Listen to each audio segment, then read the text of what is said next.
खबरनामे की शुरुआत दिन भर की बड़ी खबरों से करते हैं। सपा मीडिया सेल के किस ट्वीट से मचा बवाल, केस दर्ज। जिला सैनिक कल्याण अधिकारी ने किस एसडीएम पर बिजली बोर्ड, टोटी और कमोड सीट चोरी का लगाया आरोप। किस मामले में बरी हो गया माफिया मुख्तार अंसारी। अब किस माफिया पर चलेगा योगी सरकार का bulldozer. Sita group of education, Mahmudabad, Sitapur. UP board परीक्षा फल में सीता ग्रुप के परीक्षार्थियों का रहा शानदार परीक्षा फल। हाई स्कूल में होनहार छात्रा प्रियांशी सोनी ने किया यूपी टॉप। सत्र 2023-24 के लिए प्रवेश प्रारंभ। नमस्कार, आप देख रहे हैं आई इंडिया और मैं हूं पंकज सिंह गौर। मैं हूं बबीता सिंह गौर। आई इंडिया के खास शो खबरनामे की शुरुआत दिन भर की बड़ी खबरों से करते हैं। अब आइए प्रमुख खबरों पर भी एक नजर डाल लेते हैं। माफिया अतीक अशरफ के सूत्रों का होगा नार्को और लाई डिटेक्टर टेस्ट। गैंगस्टर और खालिस्तान कनेक्शन खंगालने के लिए यूपी के कई शहरों में एनआईए की छापेमारी। यूपी पुलिस ने पकड़ी 200 करोड़ की ड्रग्स, 6 अफ्रीकी नागरिक गिरफ्तार। अवैध स्टैंड बनाकर अवैध वसूली करने वालों पर जल्द कसेगा सिकंजा। एमएलसी की 2 सीटों पर पद्म सेन चौधरी और मानवेंद्र सिंह भाजपा प्रत्याशी घोषित। सीतापुर पालिका अध्यक्ष पर भाजपा की नेहा अवस्थी की जीत पर व्यापारियों ने रिक्शा चालकों को बांटी टोपियां। लखीमपुर में जिला स्तरीय युवा उत्सव की तैयारियां शुरू, सीडीओ ने की बैठक। स्कूल शिक्षा महानिदेशक ने सीतापुर सहित 18 जिलों के बीएसए से किया जवाब तलब। सीसीएल का है मामला। समाजवादी पार्टी मीडिया सेल नाम के ट्विटर हैंडल से किए गए एक ट्वीट को लेकर विवाद खड़ा हो गया है। मामले में सांप्रदायिक सौहार्द बिगाड़ने का आरोप लगाते हुए शिकायत की गई, जिस पर गाजियाबाद के साहिबाबाद थाने में अज्ञात के विरुद्ध मुकदमा दर्ज किया गया है। जानकारी के अनुसार समाजवादी पार्टी मीडिया सेल नाम से ट्विटर हैंडल के गाजियाबाद पुलिस कमिश्नरेट में हुए तबादलों पर सवाल खड़े किए गए थे।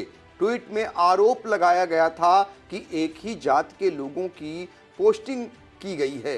ट्वीट किया गया था कि गाजियाबाद 6 कोतवाली प्रभारियों के हुए तबादले इंदिरापुरम, साहिबाबाद, नंदग्राम लिंक रोड, महिला थाना समेत मधुबन बापूधाम के कोतवाल बदले गए। सबका साथ लेकिन एक जाति पर विश्वास, सिर्फ एक जाति का विश्वास। ऊंट के वक्त सब हिंदू, मलाई बटते वक्त सिर्फ योगी जी के स्वजातीय ठाकुर। इस ट्वीट को लेकर साहिबाबाद थाना क्षेत्र के जवाहर पार्क निवासी संदीप पाल ने पुलिस से शिकायत दर्ज की थी कि इस मामले में ट्रांस हिंडल के डीसीपी विवेक चंद्र यादव ने बताया कि उक्त ट्विटर हैंडल पर 6 थाना प्रभारी की पोस्टिंग को लेकर ट्वीट हुए थे। उस मामले में एक व्यक्ति ने शिकायत की है, जिस पर मुकदमा दर्ज है। वहीं जो पोस्टिंग हुई है उसमें 2 सामान्य वर्ग के हैं और 4 अन्य पिछड़ा वर्ग के हैं। डीसीपी ने बताया कि इस मामले की जांच की जा रही है।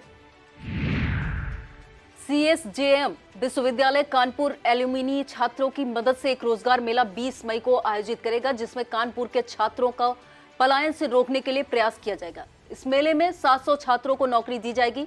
यह जानकारी विश्वविद्यालय के कुलपति विनय कुमार पाठक ने एक प्रेस कॉन्फ्रेंस के दौरान दी। उन्होंने बताया इसके लिए कानपुर सहित देश की 54 कंपनियों ने रजिस्ट्रेशन करा दिया है। इसमें 45 कंपनी कानपुर की है। इस रोजगार मेले में 1,05,000 से लेकर 3 लाख तक का पैकेज दिया जाएगा। इसमें से कई महाविद्यालयों के छात्रों को बुलाया गया है। इस अवसर पर प्रतिकुलपति सुधीर अवस्थी, उमेश पालीवाल, संजीव पाठक, अर्जित गुप्ता, विजय पंडित आदि एल्यूमिनियाई उपस्थित रहे।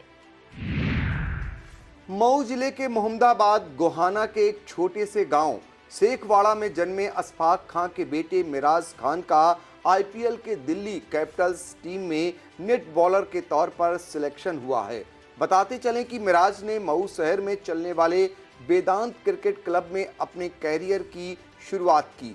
इस दौरान कड़ी मेहनत करते हुए खेल की बारीकियों को अपने सहपाठी सुंदरम दुबे से सीखा और जब उन्हें लगा कि हम कुछ अलग कर सकते हैं तो 2017 में दिल्ली के एकेडमी में एडमिशन कराया। दिन रात कड़ी मेहनत करके आईपीएल में दिल्ली कैपिटल्स की टीम में नेट बॉलर के रूप में सिलेक्शन कर अपने गांव और शहर का नाम रोशन किया। मिराज की इस उपलब्धि पर उसके वेदांत क्रिकेट क्लब सहित समूचा मऊ जनपद खुद को गौरवान्वित महसूस कर रहा है। फर्रुखाबाद के जिला सैनिक कल्याण व पुनर्वास अधिकारी कर्नल रविंद्र सिंह ने एसडीएम सदर संजय सिंह के खिलाफ सरकारी आवास के सामान चोरी करने की तहरीर कोतवाली फतेहगढ़ में दी है। इस तहरीर में सरकारी आवास में बिजली के बोर्ड, नलों की टोटी और कमोड सीट चोरी करने का आरोप लगाया गया है। एसडीएम के खिलाफ आई तहरीर पर मुकदमा दर्ज करने के लिए अधिकारी आपस में मंत्रणा कर रहे हैं। पुलिस अधीक्षक अशोक कुमार मीणा ने फोन पर बताया कि तहरीर आई है, उसकी जांच की जा रही है। गाजीपुर के एमपी एमएलए कोर्ट ने माफिया डॉन मुख्तार अंसारी को आपराधिक षड्यंत्र के एक मामले में बरी कर दिया। फैसला सुनाने के दौरान बांदा जेल में बंद मुख्तार अंसारी वीडियो कॉन्फ्रेंसिंग के जरिए मौजूद रहा। मामले के अनुसार 2009 में मोहम्मदाबाद थाने में अमीर हसन ने एक मुकदमा दर्ज कराया था जिसमें सोनू यादव का नाम लिखवाया था, मगर बाद में मुख्तार अंसारी का नाम भी इस मुकदमे में जोड़ दिया गया, जबकि एफआईआर में मुख्तार अंसारी का नाम ही नहीं था। इसी आधार पर गाजीपुर एमपी एमएलए कोर्ट के न्यायाधीश दुर्गेश पांडे ने मुख्तार अंसारी को दोष मुक्त करार दिया है। बताते चलें कि आरोपी बनाया गया सोनू यादव पहले ही बरी हो चुका है। गैंगस्टर और खालिस्तान समर्थकों का कनेक्शन खंगालने के लिए एनआईए यूपी, उत्तराखंड, हरियाणा, पंजाब, राजस्थान और मध्य प्रदेश में लगातार छापेमारी कर रही है। इसी कड़ी में यूपी की राजधानी लखनऊ, कानपुर और सहारनपुर समेत कई जिलों में भी एनआईए छापेमारी कर रही है। राजधानी में एनआईए की टीम गोमती नगर विस्तार में छापेमारी की। जानकारी मिल रही है कि एनआईए की टीम यहां विकास सिंह को तलाश करने पहुंची थी, जो खालिस्तान समर्थक बताया जा रहा है। अतीक अहमद और अशरफ हत्याकांड से जुड़ी बड़ी खबर है कि हत्याकांड की जांच के लिए गठित एसआईटी तीनों हत्यारों का नार्को और लाई डिटेक्टर टेस्ट कराएगी। एसआईटी ने हत्यारों द्वारा कई सवालों के जवाब न देने पर यह कवायद शुरू की है। एसआईटी का मानना है कि इन टेस्ट के जरिए हत्याकांड का सच ही नहीं बल्कि इसके पीछे किसका हाथ है, इस साजिश से भी पर्दा उठ जाएगा। बताते चलें कि 15 अप्रैल को प्रयागराज पुलिस की अभिरक्षा में मेडिकल के लिए कॉल्विन हॉस्पिटल लाए गए अतीक और अशरफ की गोलियां मारकर हत्या कर दी गई थी। पुलिस ने मौके से ही शूटर लॉलेस तिवारी, सनी सिंह और अरुण मौर्य को गिरफ्तार कर लिया था। इस मुकदमे की जांच पड़ताल के लिए एडीसीपी क्राइम सतीश चंद्र की अध्यक्षता में एसआईटी गठित की गई है। एसआईटी की पूछताछ में तीनों अभियुक्तों ने नाम कमाने के लिए अतीक और अशरफ की हत्या करने की बात स्वीकार की है, लेकिन उसके कई सवालों का सही जवाब नहीं मिल पा रहा है, जिसके बाद अब तीनों शूटरों का narco test lie detector test कराने की तैयारी है। यूपी पुलिस ने एक बड़ी कार्रवाई करते हुए 200 करोड़ रुपए की ड्रग्स बरामद कर बड़ी सफलता अर्जित की है। यह सफलता ग्रेटर नोएडा के थाना बीटा 2 पुलिस की स्वाट टीम को मिली है। टीम ने 6 अफ्रीकी मूल के नागरिकों को भी गिरफ्तार किया है। बताते हैं कि ग्रेटर नोएडा के सूरजपुर में कुछ विदेशी नागरिक ड्रग्स की फैक्ट्री चला रहे थे। गुप्त सूचना पर पुलिस ने छापेमारी की। इस दौरान 6 लोगों को गिरफ्तार कर उनके कब्जे से 200 करोड़ की ड्रग्स बरामद की। इससे पहले दिल्ली और मुंबई की पुलिस यूपी में छापेमारी कर ड्रग्स की बरामदगी कर चुकी है। यह पहला मौका है जब यूपी पुलिस को इतनी बड़ी मात्रा में ड्रग्स पकड़ने में सफलता मिली है। कस्बों और शहरों में सड़कों पर अवैध रूप से स्टैंड बनाकर वाहन चालकों से वसूली करने वालों पर जल्द शिकंजा कसने वाला है। मुख्यमंत्री योगी आदित्यनाथ ने सभी जिलों के अफसरों को निर्देश दिए हैं कि किसी भी जिले में अवैध टैक्सी स्टैंड, बस स्टैंड और रिक्शा स्टैंड नहीं संचालित होने चाहिए। सीएम ने कहा है कि यह अवैध स्टैंड अवैध वसूली को बढ़ावा देता है, जो समाज विरोधी कार्यों में प्रयोग की जाती है। सीएम ने निर्देशित किया है कि जहां कहीं भी इस तरह अवैध स्टैंड और अवैध वसूली चल रही हो उसे फौरन रोका जाए और टैक्सी स्टैंड के लिए स्थान तय करने के साथ ही एक ही सड़क पर भीड़ लगाने वाले ई रिक्शों के लिए अलग अलग रूट निर्धारित किए जाएं।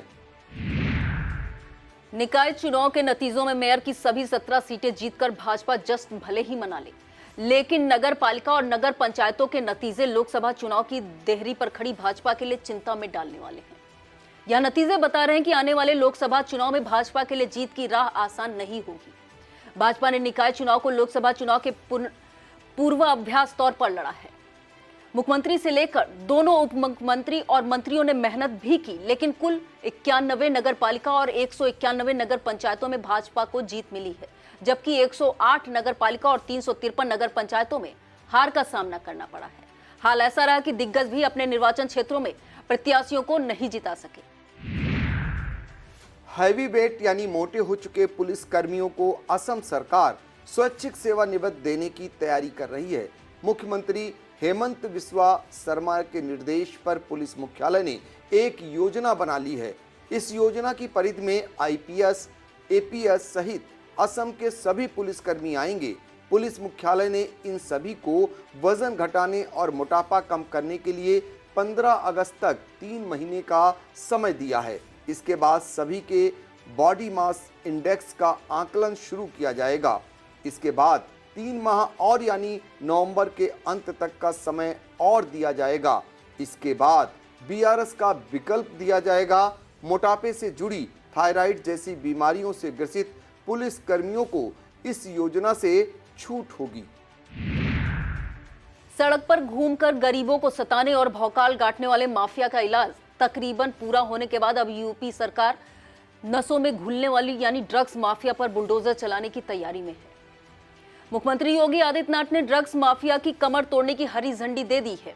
सीएम ने अफसरों को निर्देशित किया कि ड्रग्स से अवैध निर्माण, क्रय विक्रय आदि के विरुद्ध तेजी से अभियान चलाया जाए और जो इसमें शामिल हो उन पर कड़ी कार्रवाई की जाए। सीएम ने कहा कि ड्रग्स माफिया का नेटवर्क तोड़ने के लिए कुर्की सहित कठोरतम कार्रवाई की जाएगी।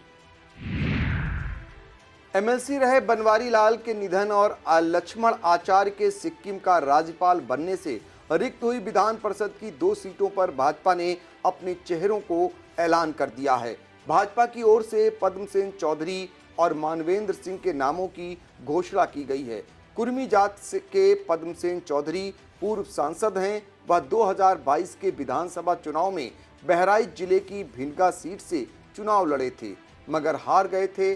पद्मसेन चौधरी मौजूदा समय में भाजपा के प्रदेश उपाध्यक्ष हैं। दूसरी तरफ मानवेंद्र सिंह भाजपा संगठन में कानपुर के पूर्व क्षेत्रीय अध्यक्ष रहे हैं। बदलाव में उन्हें हटाने के बाद हाल ही में प्रदेश उपाध्यक्ष बना दिया गया था। हाईकोर्ट के आदेश की नाफरमानी के आरोप में एक पुलिस चौकी प्रभारी को लाइन हाजिर कर दिया गया है। मामला बाराबंकी जिले का है। आरोप है कि उनके इलाके से जुड़े एक मामले में हाईकोर्ट ने अपने आदेश की कॉपी एसडीएम के जरिए अनुपालन के लिए भेजी थी। एसडीएम ने इस आदेश को अनुपालन के लिए इंस्पेक्टर रामनगर को भेज दिया था। इंस्पेक्टर ने यह आदेश चौकी प्रभारी को पकड़ा दिया, लेकिन कोर्ट के आदेश का अनुपालन अब तक नहीं किया गया। इस पर हाईकोर्ट ने आख्या तलब कर ली है। जांच में पता चला कि कोर्ट का आदेश चौकी प्रभारी के स्तर से लापता हो चुका है। एसपी दिनेश कुमार सिंह ने इस कार्य के प्रति लापरवाही मानते हुए चौकी प्रभारी सुरेश मिश्रा को लाइन हाजिर कर दिया है। वक्त हो चला है एक छोटे से ब्रेक का। फौरन लौटते हैं ब्रेक के बाद, कहीं ना जाइएगा।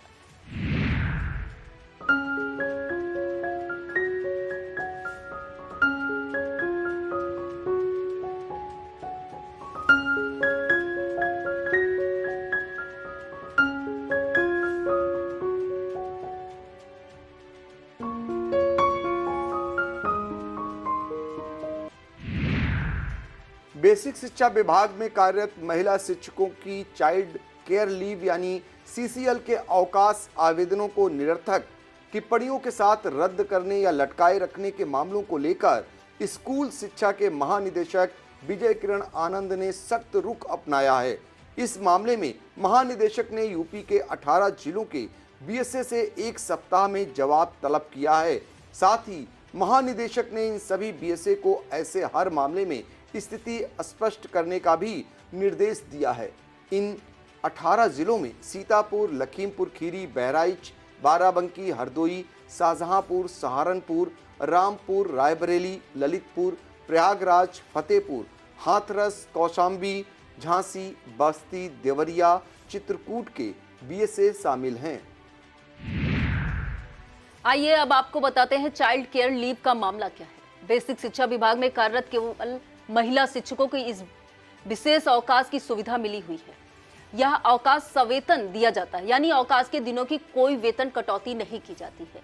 यह बाल्य देखभाल अवकाश 18 साल से कम उम्र के बच्चों की बीमारी या पढ़ाई के लिए दिया जाता है। सीसीएल में पूरे सेवा काल में 730 दिन का अवकाश लिया जा सकता है। इसे पूरा एक ही बार में या फिर टुकड़ों में भी जरूरत के अनुसार ले सकते हैं।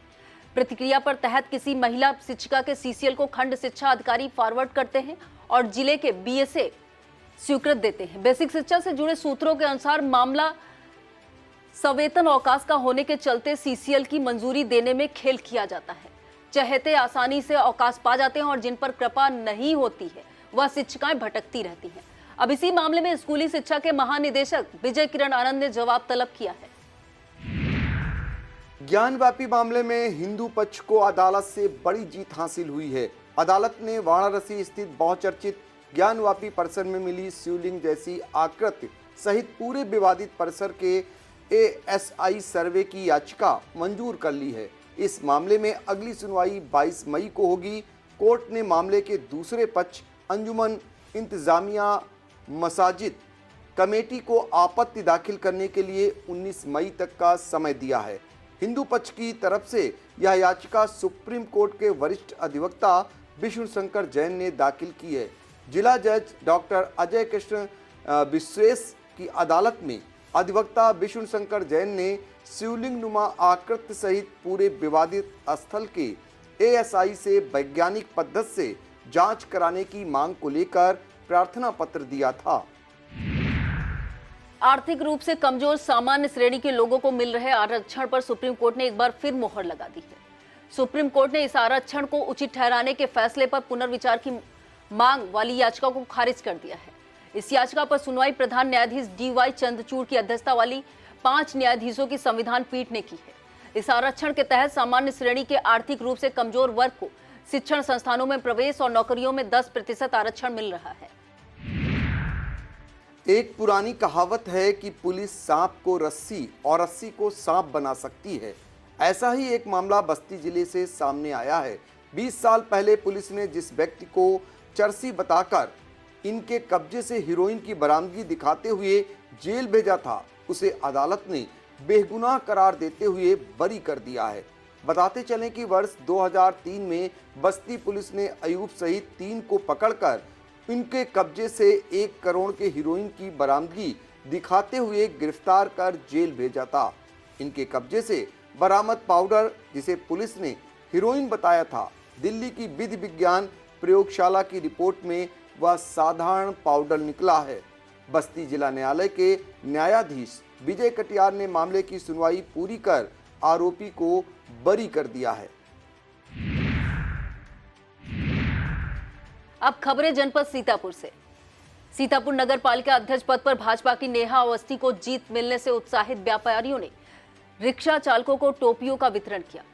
भारतीय उद्योग किसान व्यापार मंडल के जिला अध्यक्ष सुनील कुमार टंडन ने कहा कि रिक्शा चालकों को तेज धूप से बचाने के लिए यह अच्छी गुणवत्ता वाली टोपियां दी गई हैं।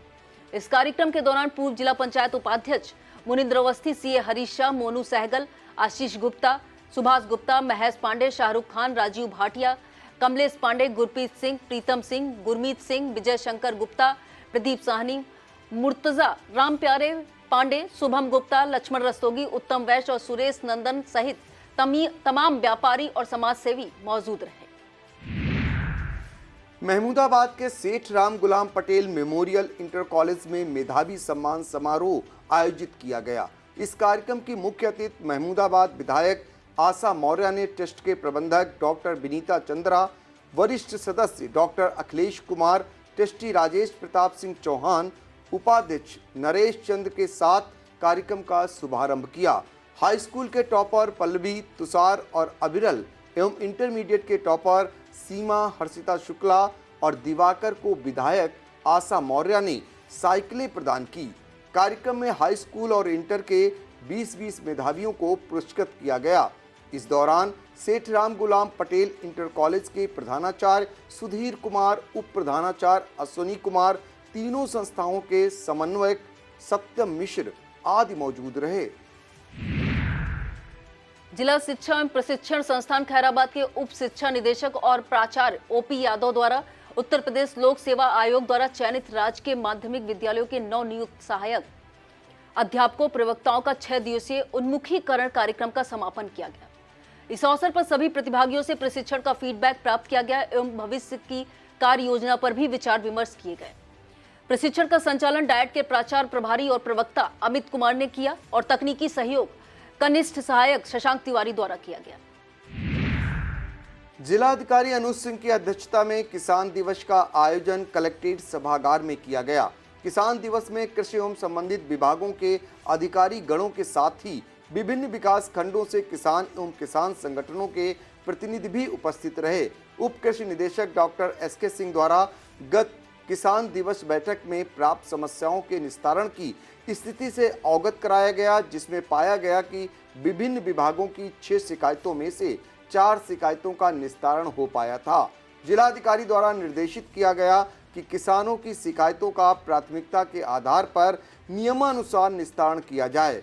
सर्वाधिक शिकायतें नलकूप तथा सिंचाई विभाग से प्राप्त हुई। जिलाधिकारी द्वारा सभी किसान भाइयों तथा किसान संगठनों के प्रतिनिधियों से अपील की गई कि वह अपना गेहूं सरकारी क्रय केंद्रों पर ही बेचें, क्योंकि ग्राम पंचायतों के माध्यम से गेहूं बेचने पर 27 रुपये प्रति कुंतल अनुदान की व्यवस्था है।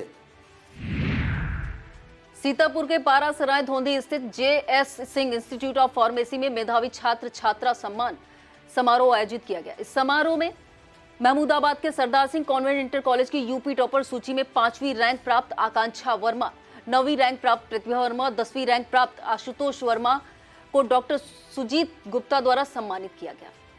इसी तरह से पंडित संतोष लाल मेमोरियल कॉलेज की मेधावी छात्रा चांदनी मौर्य और डॉली वर्मा, प्रकाश विद्या मंदिर इंटर कॉलेज के छात्र कशिश मौर्य, हंसिका पटेल और अतुल वर्मा को भी डॉक्टर सुजीत गुप्ता, संस्थान प्रबंधक अरुण कुमार सिंह, शिवम सिंह और डायरेक्टर भूमिका योगी द्वारा पुरस्कृत किया गया। अब खबरें लखीमपुर जनपद से।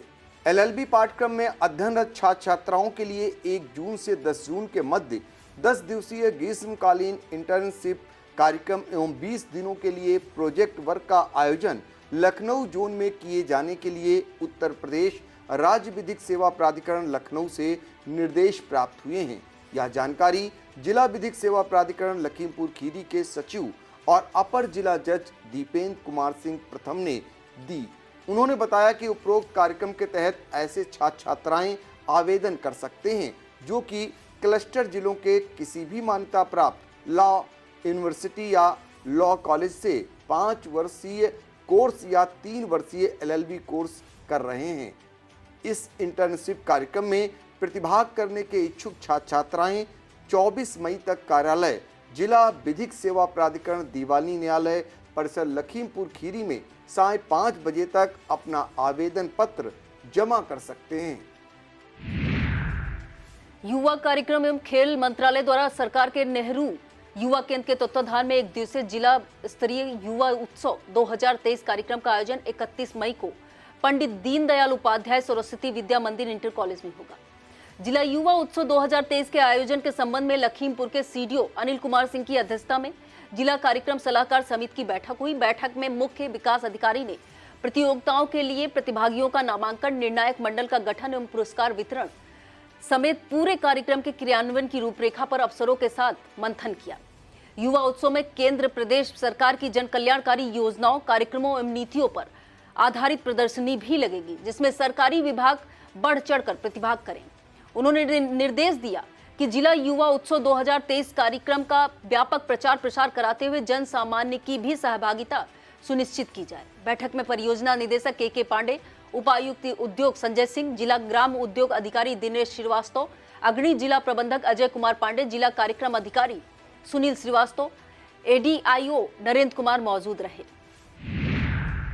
लखीमपुर खीरी जिले में स्वास्थ्य सुविधाओं को विकसित करने के उद्देश्य से डीएम महेंद्र बहादुर सिंह ने कलेक्ट्रेट में निर्माणाधीन मेडिकल कॉलेज की प्रगति की समीक्षा की।